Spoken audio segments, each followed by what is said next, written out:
Story 1. The Mirror's Gaze. In a small, forgotten town, an ancient funeral home stood as a silent sentinel of sorrow.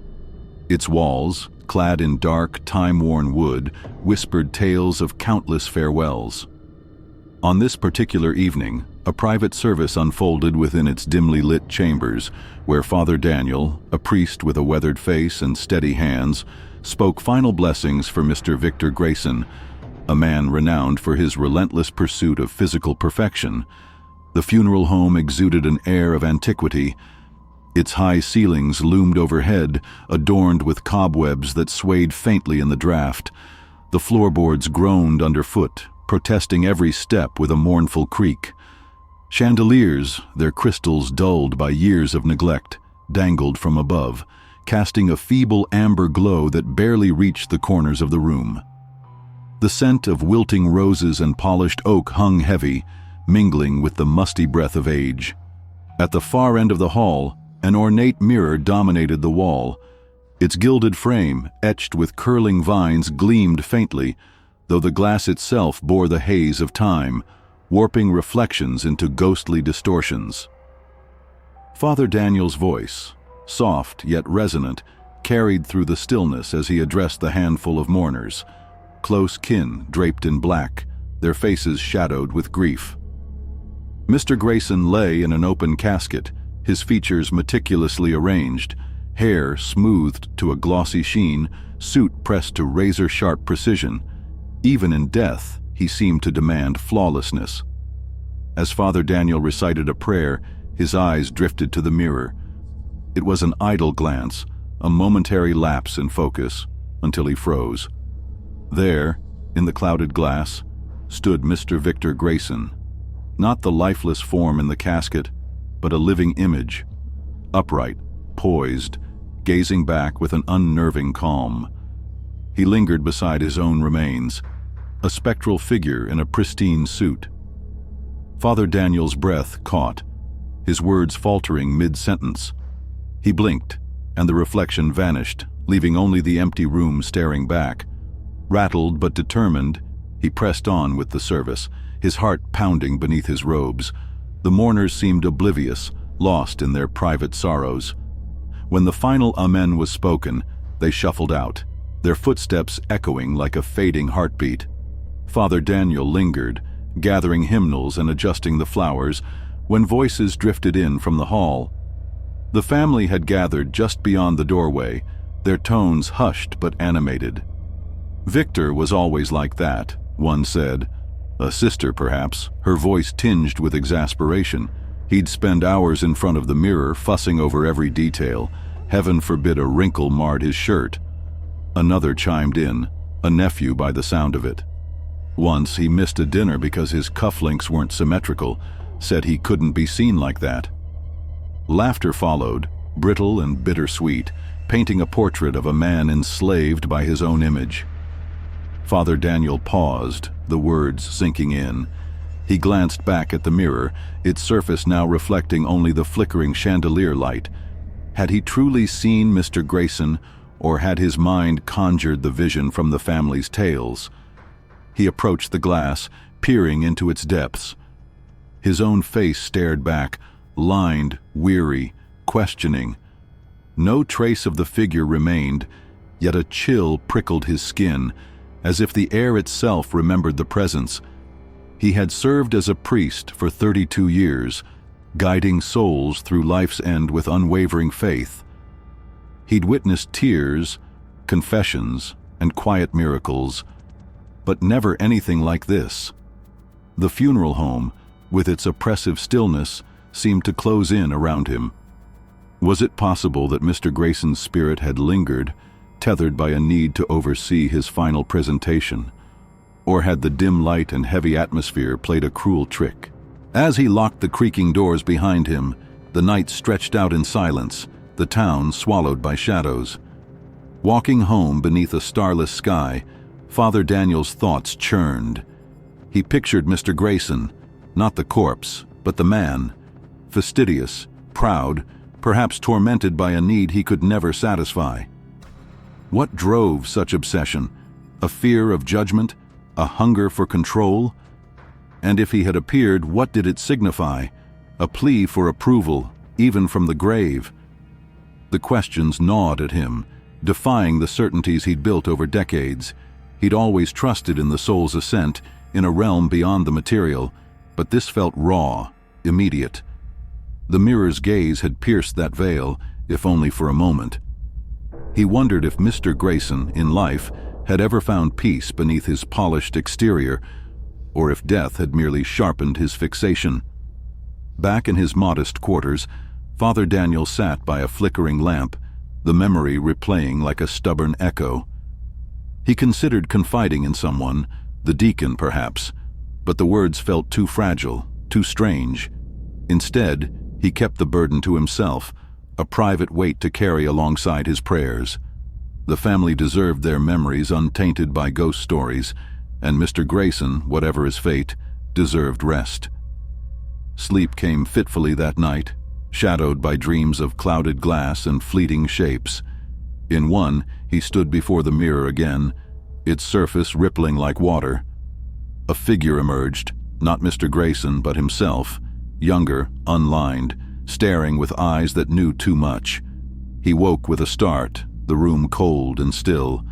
Days passed, then weeks, but the incident clung to him. Each time he entered the funeral home, his gaze flicked to the mirror, half dreading, half hoping to see something more. It remained stubbornly blank, a mute witness to his unease. Yet the feeling persisted, that Mr. Victor Grayson had been there, if only briefly, ensuring his image endured as he'd always wished. Perfect, untouchable, eternal. The old funeral home stood unchanged, its secrets locked within its walls. For Father Daniel, it became a place of quiet reckoning, a reminder that some truths hover just beyond reach. The mirror's gaze had marked him, and though he resumed his duties with the same steady hands, a part of him remained in that dim hall, staring into the unknown, wondering what lay on the other side of the glass. Story 2. The Hand on the Shoulder. In a quiet, solemn funeral home late at night, the air was thick with a sense of reverence and stillness. The old building, known as Restful Haven, had stood on the outskirts of the small town for over 100 years. Its Victorian facade, once adorned with intricate moldings and stained glass, had dulled with time, but its purpose remained unchanged, to guide souls on their final journey. Inside, the air carried the scent of aged wood and wilting flowers, and the silence was so profound that every creak or rustle echoed through the halls. Father Michael, a priest whose face bore the marks of compassion and weariness, prepared to perform the last rites for Mr. Thomas Whitaker. The room was small and intimate, its walls lined with faded velvet.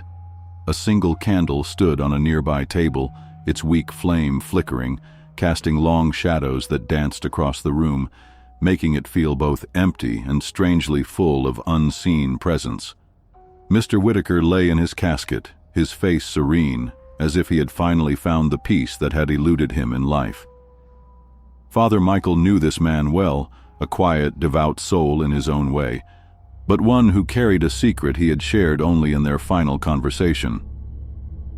As the priest began the rites, his voice soft yet steady, the memory of that conversation lingered in his mind. It had been a crisp autumn day, with leaves blazing red and gold outside the church windows. Mr. Whitaker had come for confession, but instead of listing his usual minor sins, he spoke of his approaching death with an unusual calm. "Father," he had said, his hands trembling slightly, "I know my time is near, but I'm not afraid. I've seen him, my guide. He's been with me since childhood, always in the background, waiting." Father Michael had listened, unsure how to respond. "Your guide?" he asked gently. "Who do you mean?" Whitaker's eyes had brightened, a faint smile touching his lips. "He's always been there, in the shadows. As a child, I thought he was an imaginary friend. But as I grew older, I realized he was something more. He's patient, and now I think he's ready to lead me home." At the time, the priest had offered comfort, assuring him that God would be with him in his final moments. But now, standing in the dimly lit room, those words took on a new weight. Father Michael's voice, reciting the ancient Latin prayers, resonated through the silence. The candle flame flickered, and suddenly the room seemed to grow colder, the air denser. Then he felt it, a distinct pressure on his shoulder, cold and firm, like a hand resting there. The sensation was so real that he stopped mid-sentence, his breath catching in his throat. Slowly, he turned his head, expecting to see someone behind him, perhaps a mourner or a funeral home attendant. But the room was empty, the door closed, the silence unbroken. His heart raced, a mix of fear and curiosity flooding his chest. He reached up to touch his shoulder where the hand had been, but felt only the fabric of his robe and the warmth of his own skin. The chill, however, lingered in the air surrounding him. Father Michael glanced back at Mr. Whitaker, still peaceful in his casket. His thoughts swirled. Could it be? Was the visitor Whitaker had spoken of real? Had he, in that fleeting moment, brushed against something from beyond? The priest resumed the rites, but his voice now trembled. The sense of another presence remained, as if it were lurking just out of sight, watching, waiting. As he finished the final prayer, he made the sign of the cross over the casket and stepped back. The candle flame steadied, the shadows softened, but the weight of what he had experienced stayed with him. For a long moment, he stood there, staring at the empty space where he had felt the hand. He recalled Whitaker's words about a guide who would come for him. Perhaps, the priest thought, this guide had come not only for the deceased, but to offer a quiet reassurance to the living, a reminder that no one is truly alone at the end. With a deep breath, he left the room, the door closing softly behind him. The funeral home returned to its usual quiet, but for Father Michael, the night had left an indelible mark. A whisper of mysteries lying just beyond the visible world. Stepping outside, he felt the cool night air on his face, a stark contrast to the stifling warmth inside. The stars twinkled faintly in the sky, and for a moment, he felt connected to something vast and unfathomable. He walked home slowly, the events of the evening replaying in his mind. The hand on his shoulder, the empty room, the words of a dying man, all of it mingled, leaving more questions than answers. But as he reached his doorstep, a strange sense of peace washed over him. Whatever had happened, whatever truth lay behind it, he had fulfilled his duty. He had performed the rites, offered comfort to the living and the dead, and in doing so had touched something profound. Inside, he lit his own candle. Its flame burned steady and bright. Sitting in the quiet, he reflected on the experience, and for the first time in hours, he felt at ease. The guide, if he had truly been there, had done his part, and so had Father Michael. Story 3. The Whisper of the Open Window. The old Willow Mortuary had loomed on the edge of town for over a century, its Victorian frame a silent witness to countless farewells. The paint, once a lively hue, had dulled to a mournful gray, peeling at the edges like forgotten memories. Inside, the air carried the heavy scent of lilies, mingling with the faint mustiness of time-worn wood. The stained glass windows, though beautiful, let in little light on this gloomy day, their colors muted beneath a sky thick with clouds. In the main hall, where the funeral of Mrs. Eleanor Whitaker was to take place, antique lamps cast a soft, flickering glow over the rows of pews. Father James stood at the pulpit, his hands resting on the worn edges of the lectern. Before him sat a somber crowd, family in dark attire, their faces etched with grief, old friends who had shared decades with Eleanor, and a handful of distant kin, their curiosity outweighing their sorrow. Mr. Henry Langley, her neighbor for years, was among them. He'd often teased her about the breezes that swept through her home, but had quietly envied her spirited nature. Clara's young son, Timmy, sat beside his mother, clutching a crumpled program, his wide eyes reflecting the room's unspoken weight. The service began with Father James's voice, calm yet resonant, filling the hall. He spoke of Eleanor's kindness, her deep faith, and the warmth she brought to those around her. He recalled a tale she'd once told him. A sparrow had darted through an open window into her parlor, and she'd coaxed it back to freedom with tender hands. "Life's too brief to keep it out," she'd said, smiling.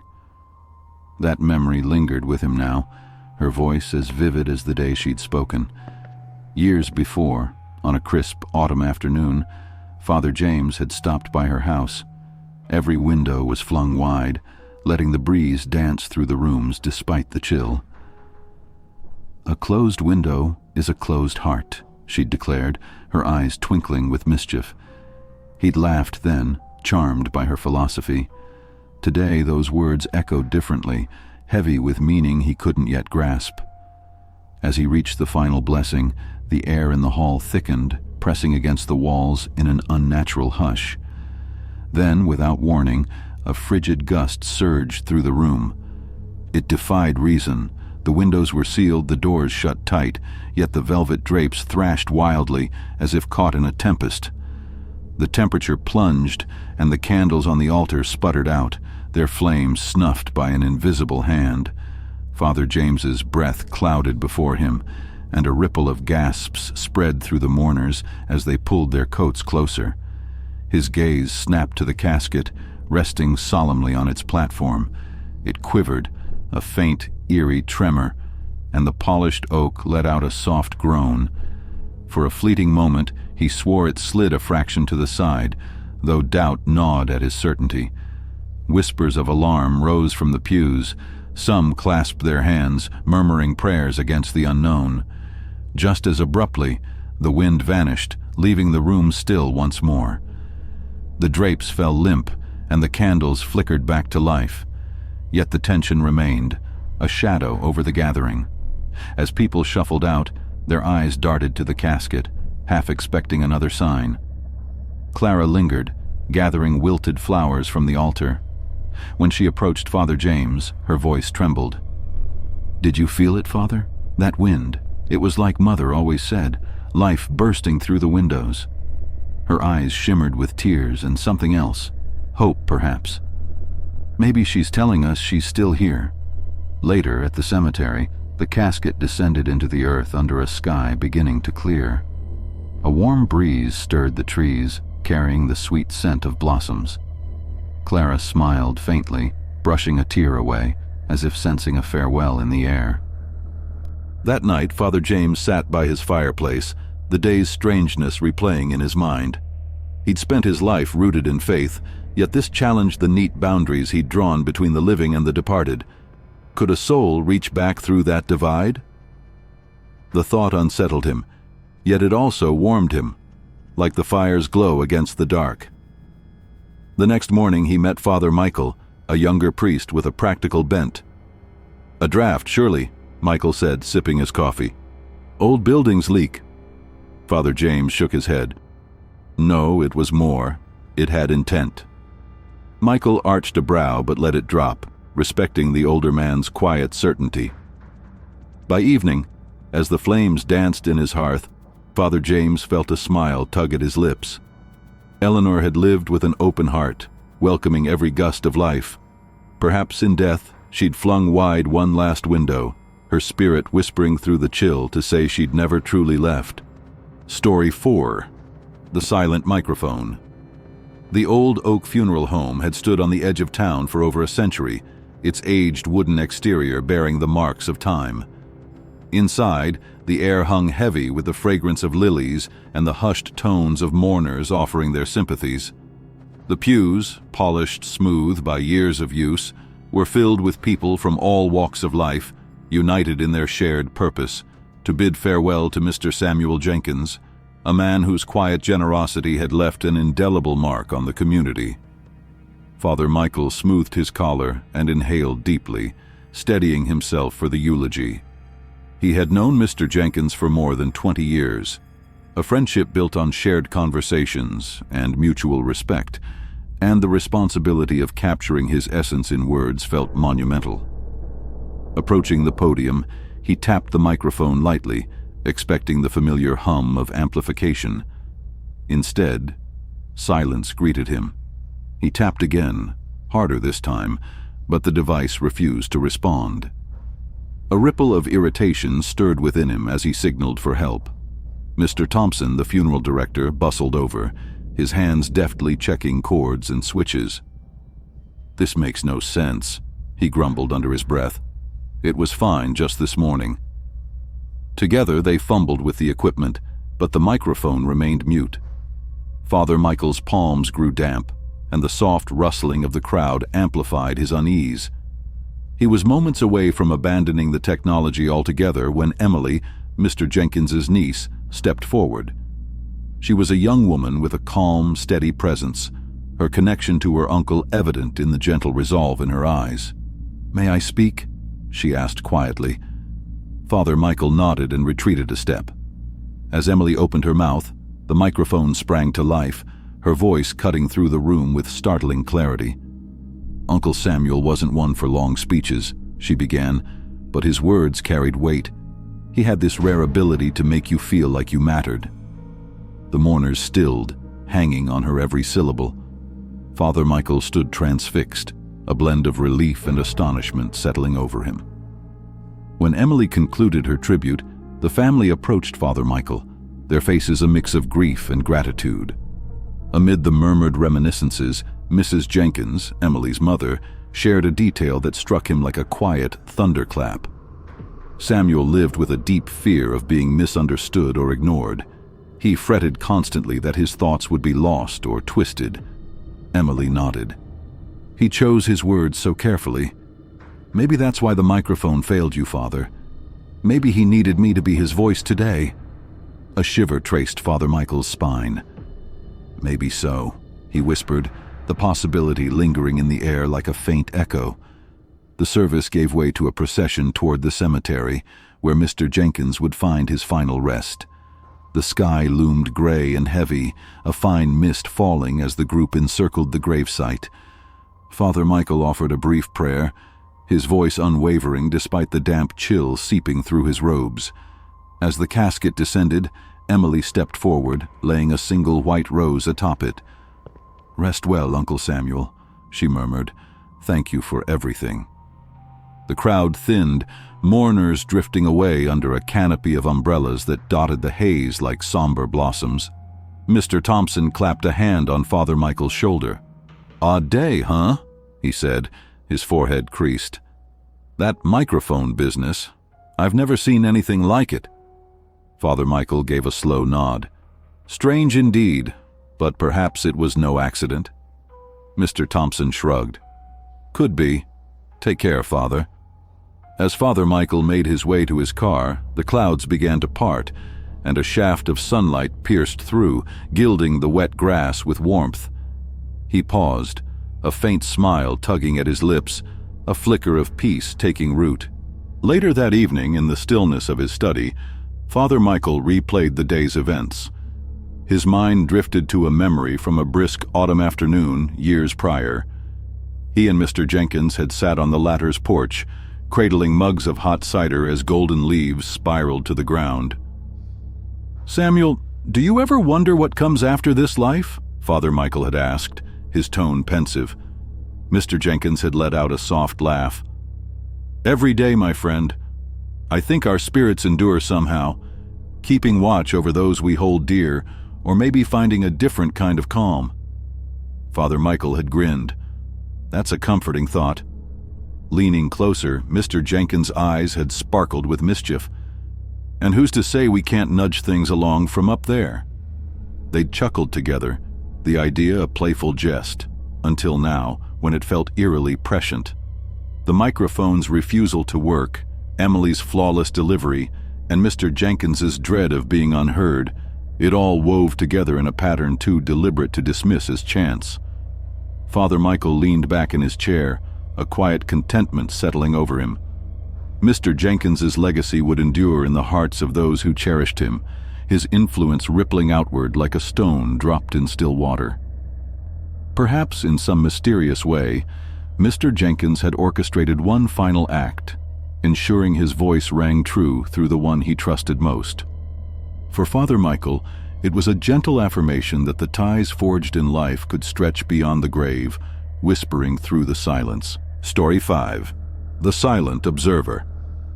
The chapel of St. Ambrose stood as a timeless sentinel, its weathered stones steeped in centuries of whispered prayers and muted sorrows. Its Gothic arches stretched toward the heavens, their intricate tracery illuminated by the trembling glow of candles that lined the walls. On this gray afternoon, the air hung heavy with the scent of incense, blending with the faint rustle of mourners' breaths, as Father Jonathan prepared to conduct a memorial service for Mr. Theodore Grayson, a man whose quiet generosity had once rippled through the small town. Father Jonathan's voice reverberated through the cavernous nave as he delivered the eulogy, painting a portrait of Mr. Grayson's life, his steadfast kindness, his love for his family, his unwavering faith. Halfway through his words, his gaze drifted to the rear of the chapel, where a peculiar sight snagged his attention. Amid the somber crowd, a tall, dark figure stood motionless, its presence starkly out of place. It loomed like a shadow cast without a source, its stillness unsettling in the subtle stir of the congregation. His pulse quickened, but Father Jonathan pressed on with his eulogy, determined to maintain his composure. Between measured phrases, he stole fleeting glances at the figure, noting how it seemed to swallow the faint light around it, its form shrouded in an inexplicable gloom. As the service wore on, an unshakable impulse gnawed at him. He needed to understand what or who this intruder was. Seizing a pause during a silent prayer, Father Jonathan slipped down the aisle, his steps hushed by the thick crimson carpet that stretched beneath the pews. The figure remained statue-like, its contours sharp, yet indistinct against the chapel's ancient stonework. Yet, as he neared, it dissolved into nothingness, vanishing as though it had been a mere trick of the dimness. A cold shiver traced his spine. He scanned the faces of the mourners, but their bowed heads and closed eyes suggested no one else had witnessed the anomaly. The service concluded, and as the attendees shuffled forward to offer condolences, Father Jonathan approached Mrs. Grayson, Theodore's widow. She stood frail yet composed, her silver hair framing a face etched with grief. "Father," she murmured, her voice soft as a sigh. That was a lovely tribute. Theodore would have been touched. He offered a gentle nod, then hesitated, weighing his next words. "Mrs. Grayson, did Theodore ever speak of anything strange in his final days?" Her eyes widened slightly, a flicker of recognition breaking through her sorrow. "What prompts you to ask?" He exhaled slowly. "During the service, thought I saw, someone at the back of the chapel, a figure, but when I got closer, it was gone." Mrs. Grayson's lips parted, and for a moment she seemed lost in memory. "Theodore mentioned a shadowy shape in his room," she said at last. "He'd wake in the night and see it standing there, silent, watching him. It unsettled him deeply, though the doctors insisted it was his mind playing tricks as his illness worsened." Father Jonathan's stomach tightened. Did he say what it looked like? He described it as tall and dark, almost alive yet not.